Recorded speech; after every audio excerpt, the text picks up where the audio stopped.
Welcome, FCC. It's great to see everybody. Why don't you just stand up and sing with us?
Upon that cross, and he rose up from that grave.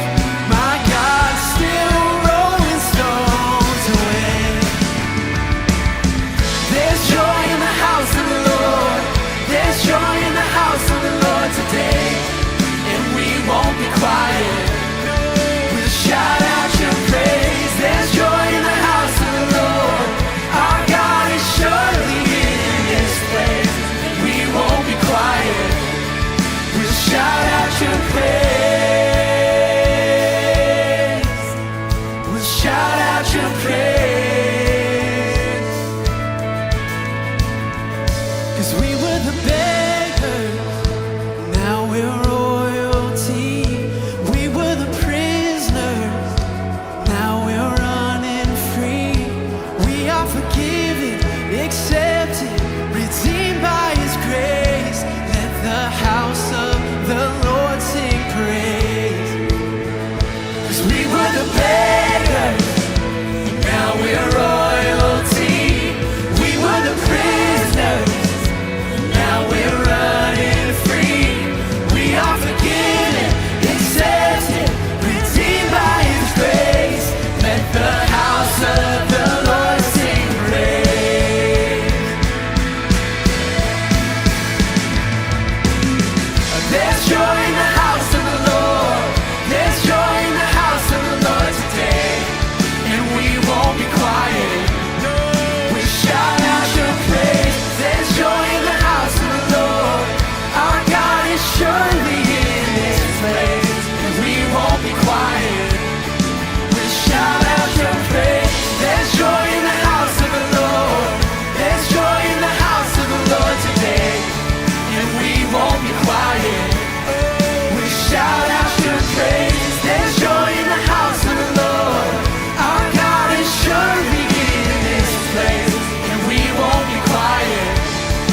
everybody. How we doing today? It's good to see y'all. Thank you so much for being here. My name's Scott. I'm one of the pastors here and just want to welcome you. Whether it's your 1,000th time or first time, we're so glad you're here. And this is a big weekend. Today we got the Super Bowl going on. Yeah. I see we got some Rams fans. I'm assuming most of us are rooting for Rams fans, but I just need you to know if you're a Bengals fan, we're glad that you're here. Don't be intimidated or anything but we got Super Bowl, and then tomorrow is Valentine's Day. Hopefully, yeah. So if you haven't done anything yet, you still got time. I don't know if Amazon can make it to your house, but you can run to the store. You can get some stuff like that. Real quick, I want to give you an update on something that we've been doing around here for the last few months that is going really, really well, and we're really excited about it. Back in the fall, we started this thing called Generations. And Generations was kind of this 2-year initiative, and it was all based around building church unity and spiritual growth. But one of the key aspects of it was we are trying to reduce our debt. As a church, we've been in debt since like the mid-'80s. And our debt's kind of gone up and down, but in the fall it was about $6.5 million, and so we're trying to cut it in half to reduce it to 3. And so we went through this campaign, and people made pledges, and a lot of y'all have been giving sacrificially, and so just want to update you that we were able to make another payment down directly to the principal of our debt of $104,000. Yeah, which is incredible.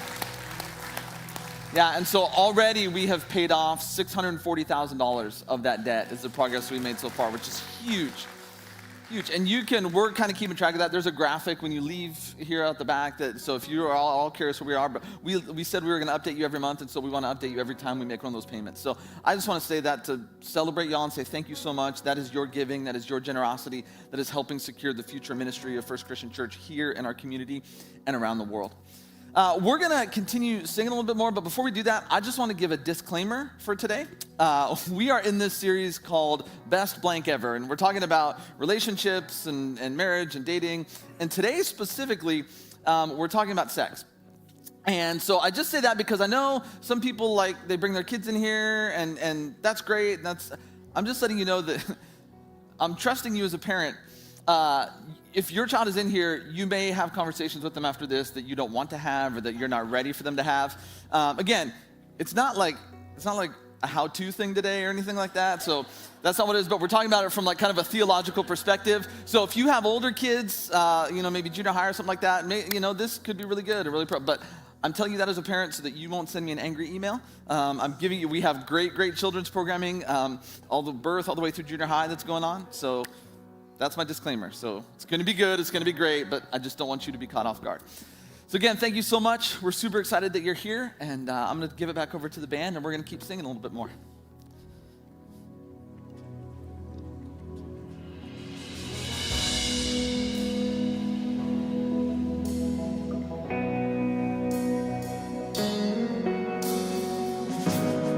God of Abraham, you're the God of covenant, the faithful promises.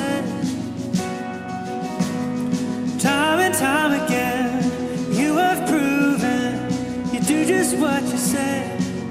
Though the storms may come and the winds may blow, I'll remain steadfast and let my heart learn when you speak a word, it will come to pass. Great is your faithfulness to me. Great is your faithfulness to me. From the rising sun to the setting same, I will praise your name. Great is your faithfulness to me.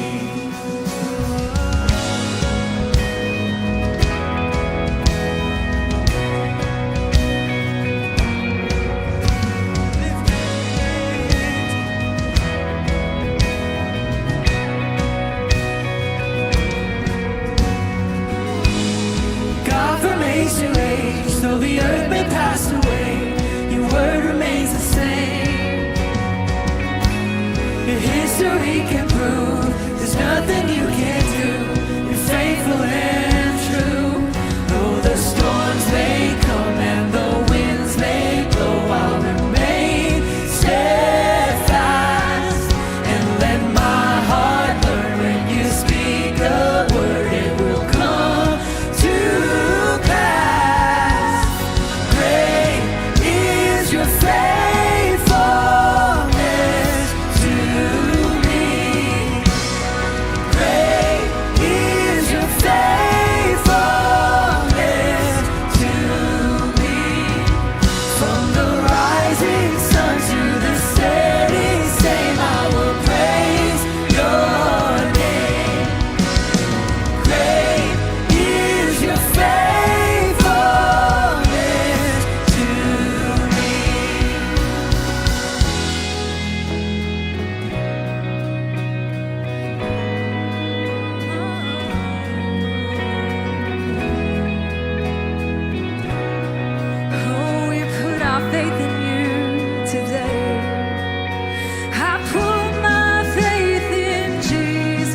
He loves us so. And oh, how He loves us so. Oh, how He loves us. How He loves us so. Sing that out.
Jesus is more than we could ever ask for. So sing this with us.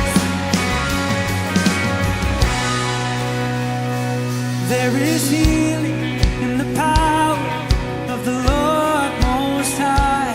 There is courage in the kindness of His. There is peace unknown above failing love. There is freedom that washes over me. I find all I need here in Your presence, Lord. I open up my soul and You fill me up with all I need here in Your presence, Lord. Where blessings overflow, there's always abundantly more. Put those hands together.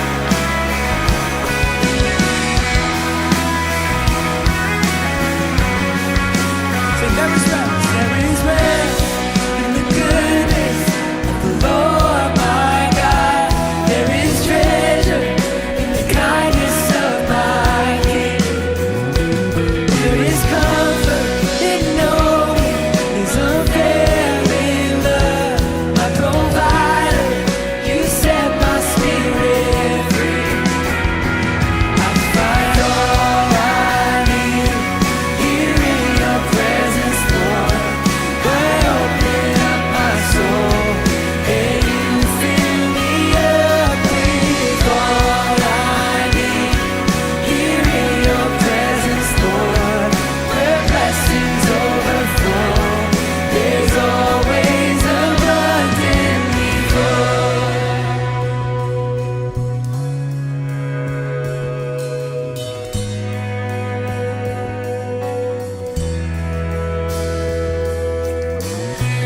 More than I could ask or seek, more than I could fathom. God, Your love for me is better than I imagined. More than I could ask or seek, more than I could fathom. God, Your love for me is better than I imagined.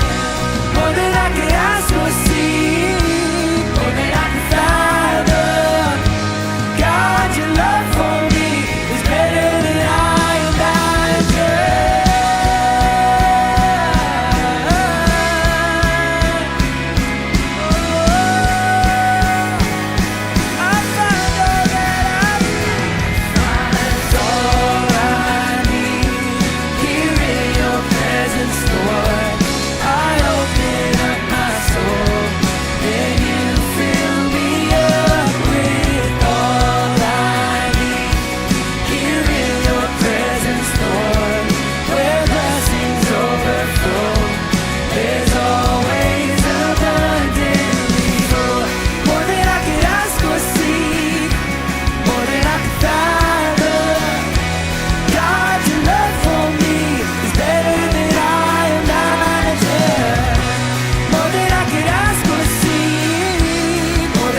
God, thank you for a time to just sing these songs to you, to remember how good you are, God, and that no matter what happens in our life, that you'll always be there, that you will always be with us, God.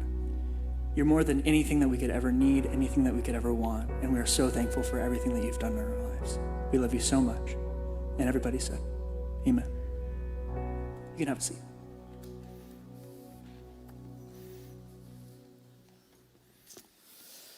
Good to see y'all again. Thank you so much for being here. I said this up top, but I want to give it one last time just in case anybody came in late.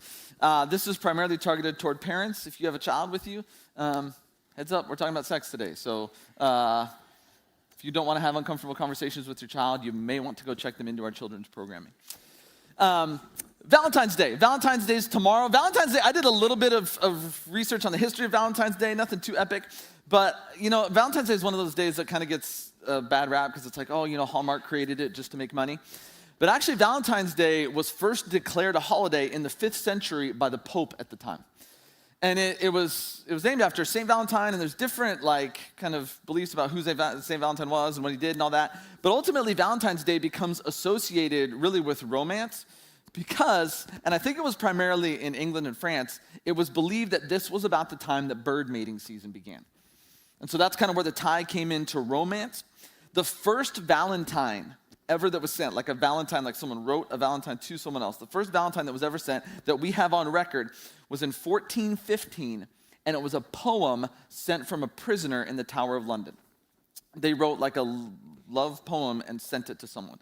1840s, the 1840s, that's the first year that Valentines, like the cards, were actually mass produced to give them out on like a big scale. And so today, we spend $145 million on Valentine's cards every year, just within kind of our culture. And so this is the season. This is like within our world, within our culture, this is the romantic season. This is kind of when everything builds. And so this is why we chose to do this series right now, because it's the season of romance. It's everywhere you go. So let's talk about it. So that's why we're doing this 3-week series. We kicked it off last week. It'll actually finish up next week. But we're doing this 3-week series called The Best Blank Ever. And each week we're kind of filling in different topics. In case you weren't here, here's the topics we're going over. Last week we went over marriage. This week we're talking about sex. And next week we're going to talk about dating. And so we kind of put this one in the middle because this is like the kind of interesting, fascinating, weird, strange one where people wonder, like, when you go to church, you talk about sex. What do you actually talk about at church when you talk about sex? The sad reality is usually when churches talk about sex, it really just ends up creating a lot of guilt. If you've been around here, you've probably heard me talk about my past and my story. I grew up going to church. I've been in church my whole life. And so I was a kid in youth ministry during like the 1990s, which is the heart of what's known as, they call it purity culture. And if you grew up in church at that time, you may know what I'm talking about, or even maybe you've heard other people talk about it. But essentially, purity culture was like this. They didn't call it purity culture at the time. It's like people looking back at it saying this is what it was. But the essence of purity culture was during that time, as a student, as someone who's in youth ministry, like a big part of the core of your Christianity had to do with you waiting until marriage to have sex. And I want to make this clear in case my youth minister or anybody from my church ever watches this. I did not feel like this in my youth group. I don't think that. But even when we would go to camps, when we would go to conferences, when you'd listen to music, things that were marketed toward churches, marketed toward teenagers, that was the overwhelming thing. And the message of it was, if you waited to marriage to have sex, your life would be good, your marriage would be great, and everything would be great between you and God.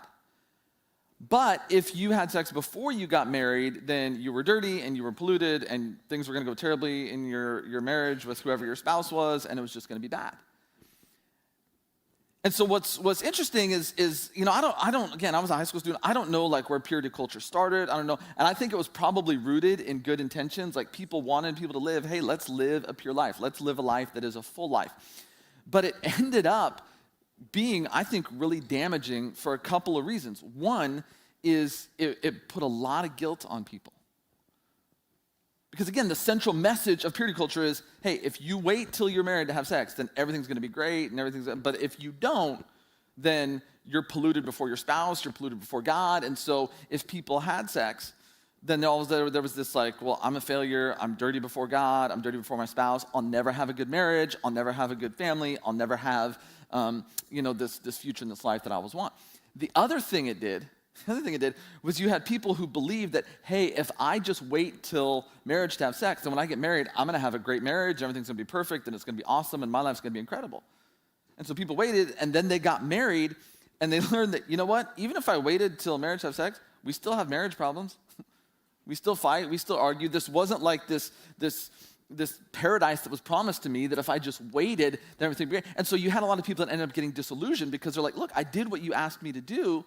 And it's not that sex and marriage isn't good, but it's not what it promised. And so I want to be like really clear as we start to talk about this today. This is not about judgment or condemnation. I don't want anyone to walk out of here feeling dirty. I don't want anyone to walk out of here feeling like, dude, God just beat the crud out of me, and I feel like I'm that's not it at all. We're not here to judge. We're not here to condemn.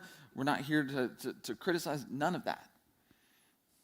What I want to do today is I want to talk about really what sex is, like theologically, what sex is when Jesus or when the writers of specifically the New Testament, the writers of the Bible, when they talk about sex, what is sex? But I also want to talk about what sex has become in our culture. And so I want to begin by looking at something that Paul writes to the church in Rome.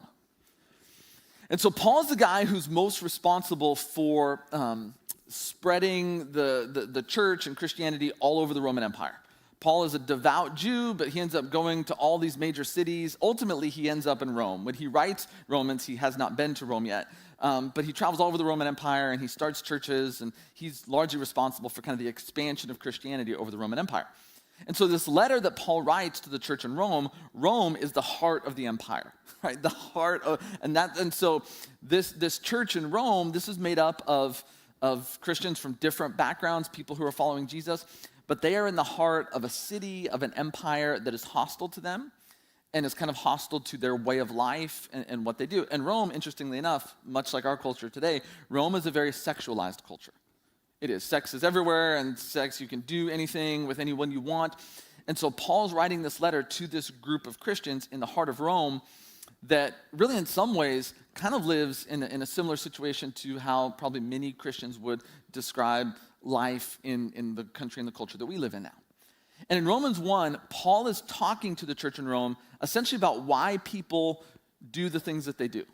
Why people live the way they live, why people make the choices the way that they live, and it's all kind of complicated, but here's what he says in verse 23. He says, they exchange the glory of the immortal God for images made to look like a mortal human being and birds and animals and reptiles. And so what Paul's doing here is he's referring specifically back to a story that comes from ancient Israel's past. There's this famous story called the Exodus where Moses leads the Hebrew people out of slavery in Egypt. They settle down in Canaan, and they become the nation of Israel.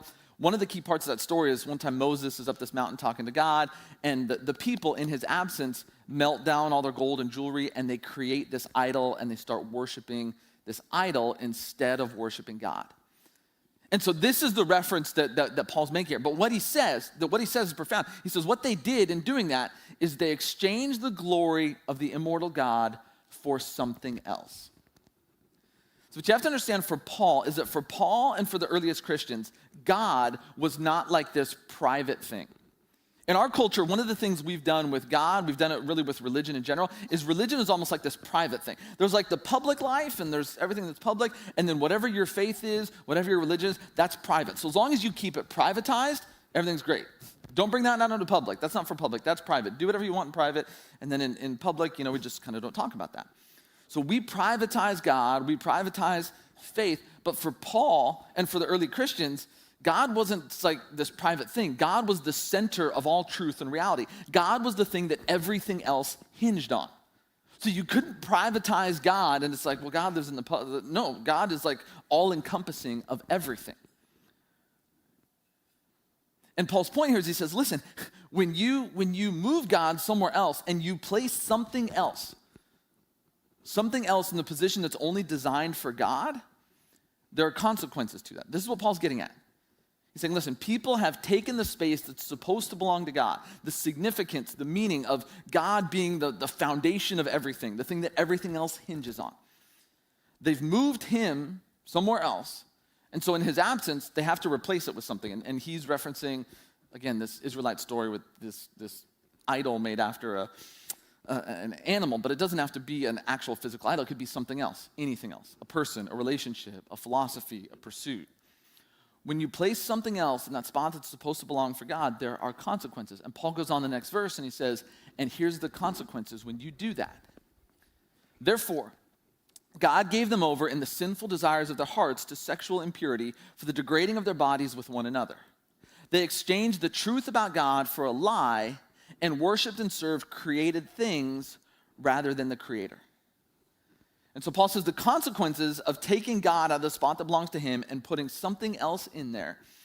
And the word he uses is interesting. He says, because people did that, God gave them over to these desires. Now, the way that's worded, the New Testament's originally written in Greek, and when you read it in Greek, when he says God gave them over, that's not like active discipline. It's like a passive acceptance. And let me explain the difference. As a parent, when it comes to like discipline or when my kid's learning lessons about what you should do or what you shouldn't do, sometimes I have done that actively in their life. Sometimes it's happened passively. Active is when like you actually discipline someone. Like a child does something wrong, and so you ground them or you take something away. You're going to look that I would describe that. That's like active discipline. I'm choosing to take this as a result of your choices. I'm taking this from you, so now you have to suffer the consequences. But I've also seen my kids learn lessons like in a more passive way. I remember when my son was really little, like he was at that point where he was starting to get up and walk around, but he couldn't make his way around the room unless he was like leaning on furniture. And they kind of scoot to the couch and they scoot to the next. And so it's just him and I, my wife was at work, we're in the front room and he's kind of making his way around and he gets to our TV remote control, which at the time we had one of those universal remote controls, it's like 4.5 feet long. It's like this big old like thing. And that's in there. And he picks up this remote and he like smiles like he's proud of himself, like he'd been trying to get this. And I went over and I took the remote from him. Because one, I didn't want him to chew it. I didn't want him to break it. It's just nothing good was going to happen with him with the remote. So I took the remote and I set it down on the coffee table. And I said, no, buddy, no. Don't leave that there, no.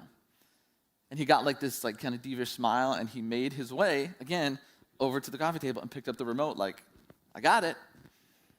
And so I went one more time and I took it from him. I said, no, buddy, trust me, you don't want this. And this time I set it like on the end table by the couch.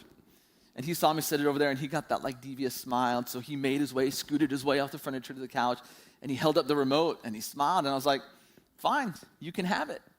And I think inside he knew he won because he got really excited, and he started shaking it and smacked himself in the face with it. He just was like, yeah, oh! And then he dropped it, and he started crying and bawling. And like the good, compassionate dad I sat there, and I was like, I told you, bro. I told you.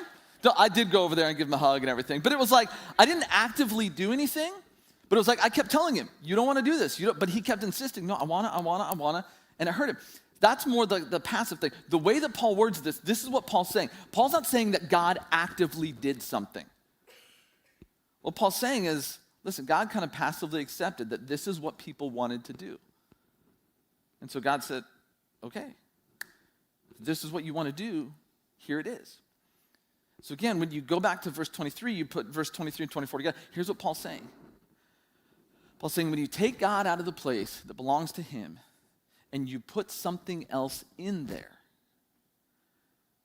the result of that is you end up living to gratify your own desires. Now, the problem with that is that the way you and I were created doesn't necessarily coincide with what our desires are. Sometimes we desire things that are counter to our own benefit, to our own health, or to our own well-being. And so Paul's point is, it's not that God's punishing people, but it's that people have actively chosen to ignore God. And so in God's absence, now their primary pursuit in life, their primary goal in life is fulfilling their own desires. And see, this is one of the big rubs between Christian faith and between the culture in which we live. Now, when we talk about culture, I think it's important to define what we mean when we say culture. Because sometimes people talk about, culture and the cultural values. When we say culture, what do we mean by culture? This is not mine, I didn't come up with this, but this is my favorite definition of culture. Most of it comes from a guy named Leslie Newbegin, who was a British missionary and everything. But when we're talking about culture, this is what we mean by culture. Culture is the ways of living built up by a group of human beings and passed down from one generation to the next. So culture, the interesting thing about culture is not created by God. Culture is created by human beings. When a group of human beings is together, they either intentionally or unintentionally create a culture. And a culture is kind of everything around us. It's the values, it's the beliefs, it's the traditions. All of that kind of reinforces culture. And so every group that you are a part of has a culture. Your family has a culture. If you have a job, your workplace has a culture. There's a culture of, if your kids go to school, there's a school culture. We have a church culture. Southern California has its own culture. California, the United States, like all of that. And the interesting thing about culture is as people, we create culture, and then culture creates us. Like we form a culture, and then that culture forms us. Because every culture, every single culture, wants to conform you into its own image. That's the power of culture. That in your family, whether your family's good or bad, like you may have a dysfunctional family culture, but that dysfunctional culture keeps trying to form you into a dysfunctional person. No matter how much you try to resist it. That's the interesting thing about culture, is we form culture and then culture forms us. You and I, in a broad scope, we live in what's known as like a Western culture. And most sociologists will actually define it as a Western secular culture. See, when you get into other cultures, there are some cultures that are very religiously based. But the Western culture is what's known as a secular culture. It's a culture that's trying to form itself apart from religion or faith or God. Again, because even in our culture, in our country, we have what's separation of church and state and all of that. And so a big part of our culture has been shaped by science and reason and humanism and a lot of things that come from this movement that we know as the Enlightenment. And so what's interesting is our culture has a story that it tells about us as people and the journey that we are on. Now, Christian faith also has a story that it tells about us as people and the journey that we're on. What's fascinating about the cultural story and the Christian story is they really begin very similarly. They begin in the same place, but they end in drastically different places. See, here's the kind of the Christian story and the cultural story side by side. The Christian story, and again, this is like when you look, this story is within the Bible, but it's kind of like the big picture of the Bible when you look at it. The Christian story begins with creation, that a good God creates a good creation. But then sin enters into that, and there's a fall, and somehow all of creation becomes corrupted. God then comes down in the person of Jesus to redeem creation, and ultimately the goal of it is restoration, that God is restoring all of creation. This is, like, again, in a nutshell, this is the Christian story. Creation, fall, redemption, restoration. Culturally, here's the story that our culture shares, is there's innocence. Like when we're little, we have this innocence about us. But then somewhere along the line, there's pain. And that pain could be things that we experience, just the world that we live in. It could be tragedy, it could be abuse, whatever it is. But with that pain comes a loss of innocence and a loss of who we were. So then we have to discover our true self. Who am I really? And so a lot of what you see out in our culture in terms of marketing is, hey, find your true self and live your best life and you be you and do your own thing, because we're trying to find what it is that we lost. And then when you find your true self, when you discover who you really are, that's when you live this life of pleasure and happiness. You can only live a happy, full, pleasurable life if you find who you are, like in your truest self, that you lost somehow in this pain. And so when you look at these stories, what's interesting is they both start off in the same place, that there's kind of like this ideal, but then that gets lost. Something happens and there's a loss of that. But from there, they go in very different directions, because the cultural story is all about what we do for ourselves. That we are finding ourselves, that we are finding our own way out. We're digging our own way out, and it's by recovering who we truly are. Whereas the Christian story is rooted outside of us. It's what God is doing for us. Redemption is not what we do for ourselves. Redemption is what God has done for us through Jesus. And so while the stories start off very similar, they go in very different directions, because one is about me finding my own salvation. And the other is about God saving me. And here's why this matters. I know you're like, I thought we were talking about sex. We're not really talking about that much sex. Here's why this is important, okay?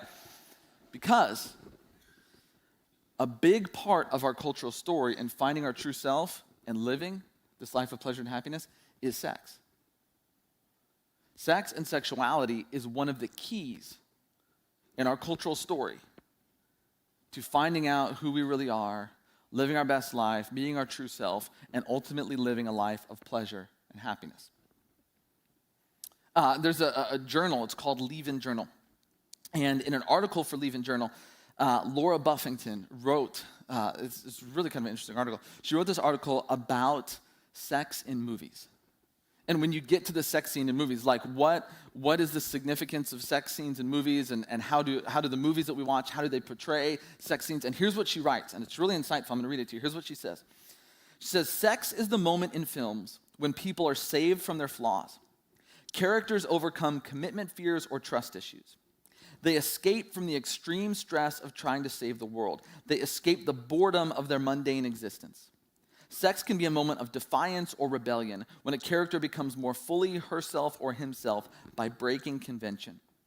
Sex provides motivation for the action hero, hope for the lonely romantic, and ultimately satisfaction for the people watching at the afternoon matinee or Friday night date night.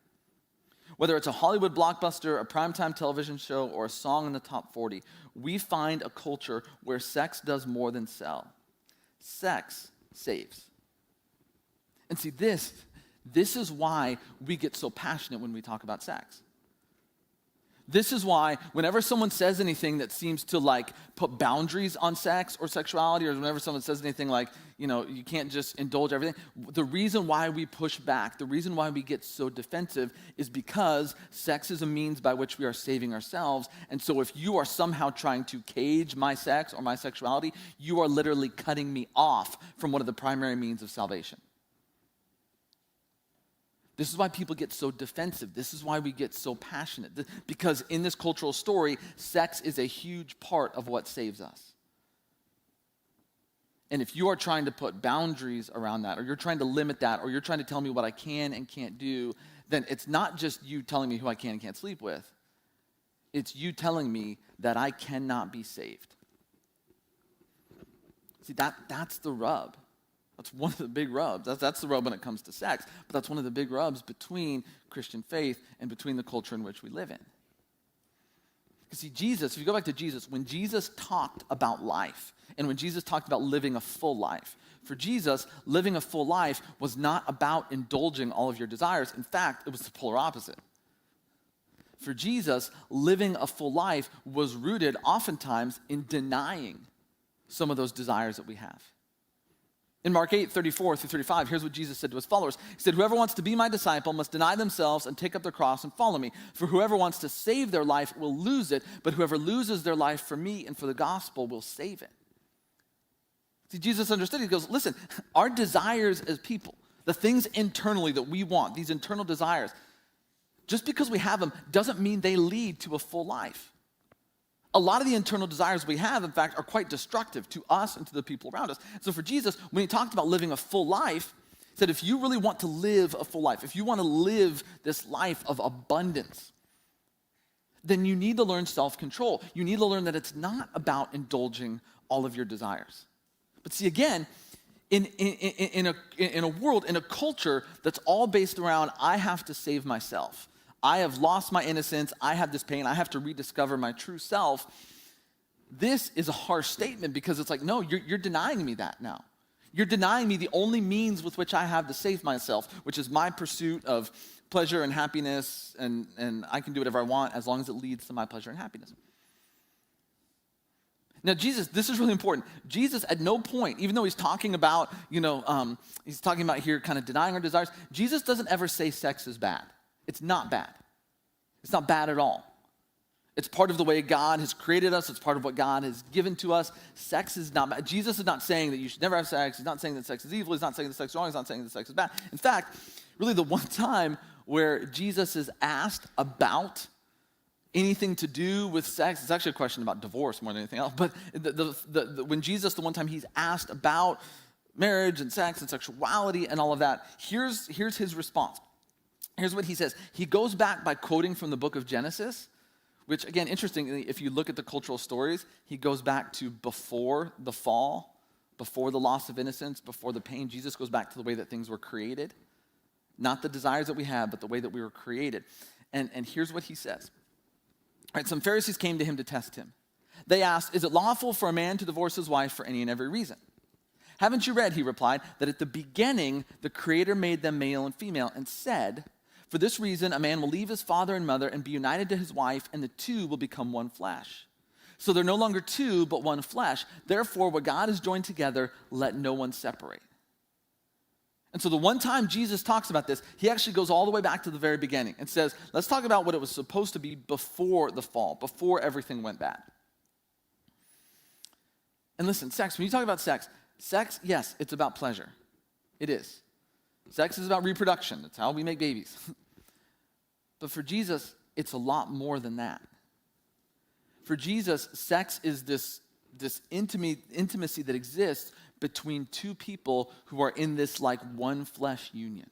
Sex is the ultimate example of intimacy. It's the ultimate way two human beings come together in the context of two people becoming one. Again, we talked about this a little bit. This is kind of the idea of marriage. We talked about this last week. I'm not going to get back into marriage. But sex is a part of this. And Jesus says that's the context in which sex thrives. The interesting thing when we talk about sex is this weird kind of, it's this ongoing thing that, again, whether you've been married for 2 days or 4 days, whether you've been married for 50 years, like even when you put it in the context of a marriage, like sex is kind of this up and down dynamic thing, and it creates dynamics within people. I remember when I was in high school and when I was in college, and even as a young adult out of college, what's interesting is the couples I knew that were having sex, they fought more. They just did. What's really fascinating is the longer that you're married, couples that have sex less fight more.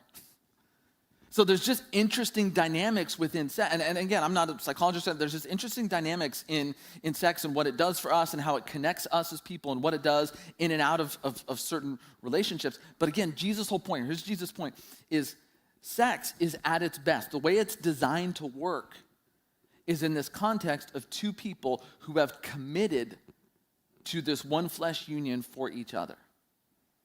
When Jesus talks about sex, he says, this is where sex works. This is where sex functions. Because, according to Jesus, this is how you were designed. It may not be what you want.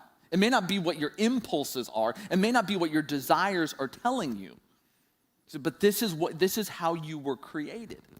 Now, I know some people are going to say, like, well, as long as there's commitment, then we don't need marriage. I mean, we don't need the label of marriage. If you're saying it's just about commitment, then we don't need the label of marriage. And I'm not trying to be mean. I'm not trying to be critical, but, like, if you're not married, you're really not committed at that point. You can walk away at any moment and there's no consequences to you. The whole point of marriage is that you're choosing to bind yourself to a person in a way that's not easy to get out of. So when you come home and dinner's burnt, you can't just walk out the door and be done. Or when your team beats their team in the Super Bowl, you just can't walk away and be done. There's a lot more to it than that. And so I would argue, and Jesus would argue, and the New Testament would argue that no, marriage is key to that. And so here's the point. Like when you bring it all together, this going back to everything that Paul said, what happens in our life, what happens in our culture, is when we take God out of the place that was only designed for him, we end up becoming, in Jesus' words, we become slaves to our own desires. And so most of us live our lives at the beck and call of disordered desires because we have placed something in the position that should only belong to God. And so as a result, now we're looking for things like sex to save us. That sex is an idol in most of our lives. Because we're looking for it to give us something that it never can. So again, this is the problem. This is the problem not just with our culture, but even at the beginning when I talked to you about purity culture, that's one of the dangers too with purity culture.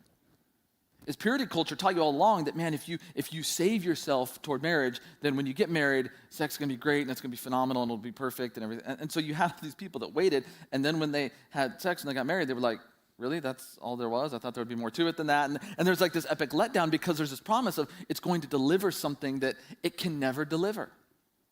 Again, I'm not saying sex is bad. Sex is great. Sex is a good thing. But it's not like this savior. It's not going to make everything in your life perfect. It's not going to make everything in your life great. It's not going to save you. It's not. We have to stop trying. We have to stop expecting something from sex that only God can give us. And so the thing with sex is when we start talking about sex, if we just start talking about who I can and who I can't have sex with, like, we're just going to argue and we're going to yell. Really, the way that we recover sex doesn't even start with sex itself. The way that we recover sex is we put God back in the place that he rightfully belongs. Because let me just tell you this, love, acceptance, meaning, significance, you're not going to find that in sex with anyone. You're going to find it in God.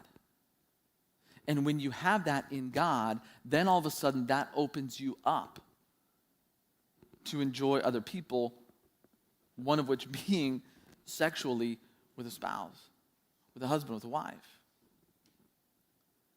See, when the New Testament writers, when they talk about sex, it is this great thing. It is this ultimate intimacy and unity between two people. But it's two people who don't need each other to complete each other. That's a classic Jerry Maguire line, right? You complete me. That line's total crap.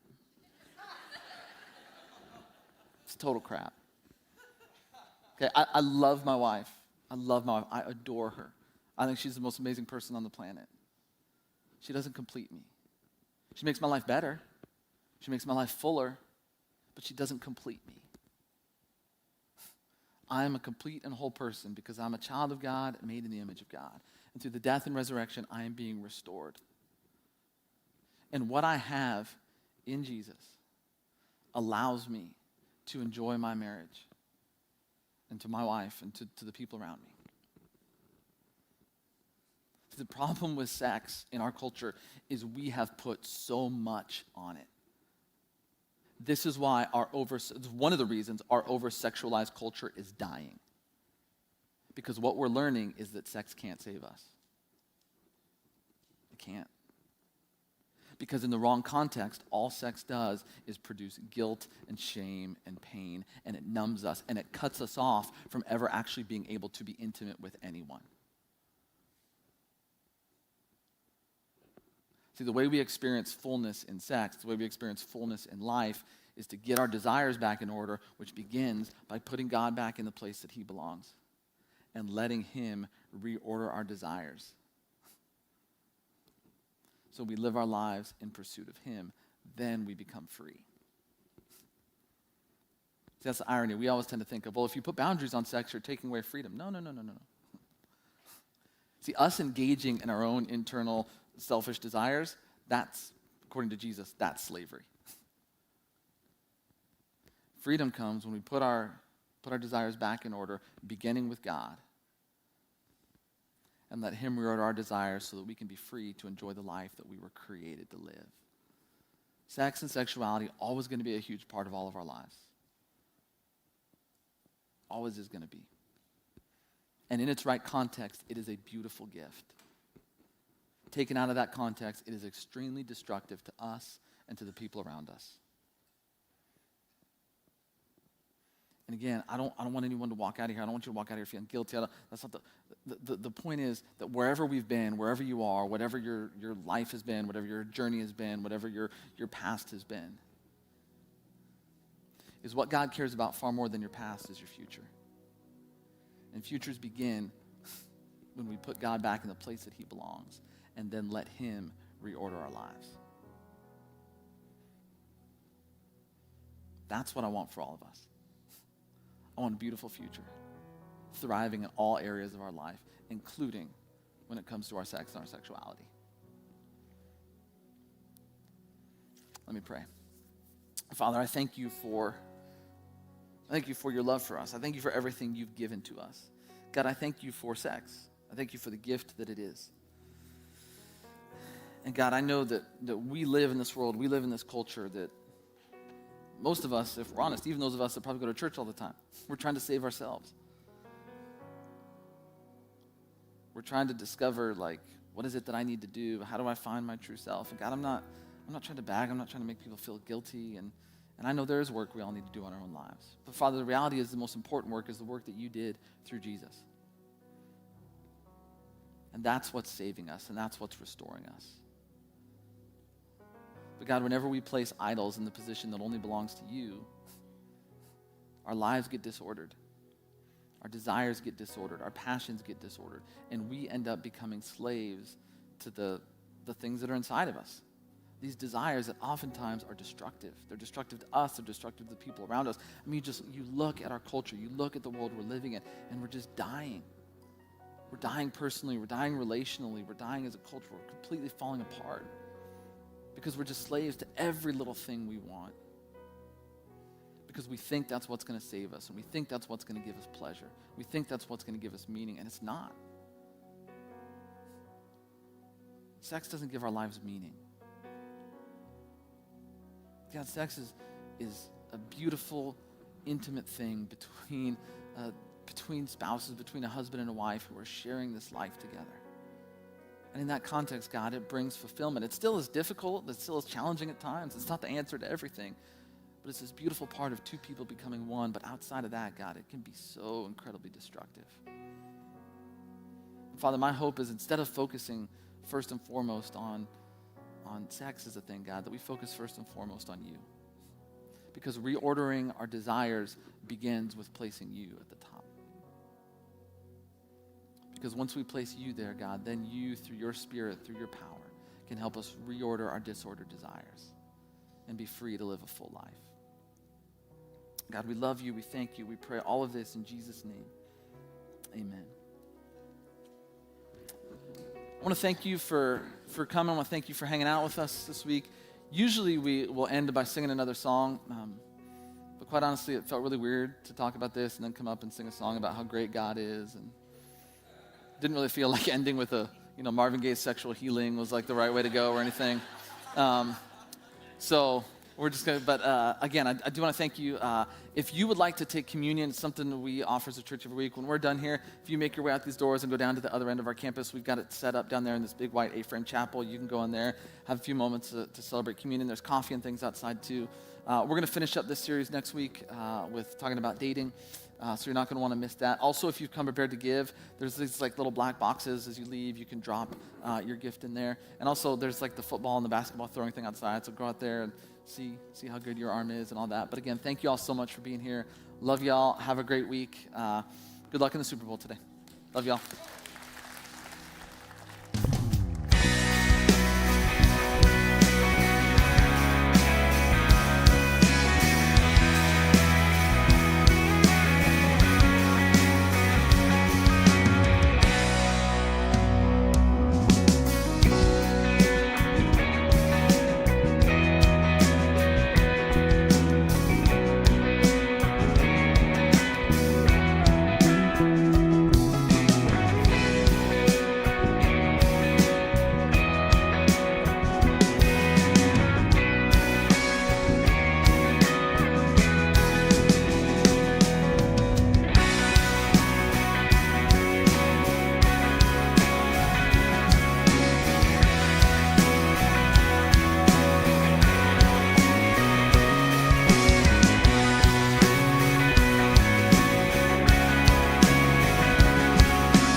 Lord.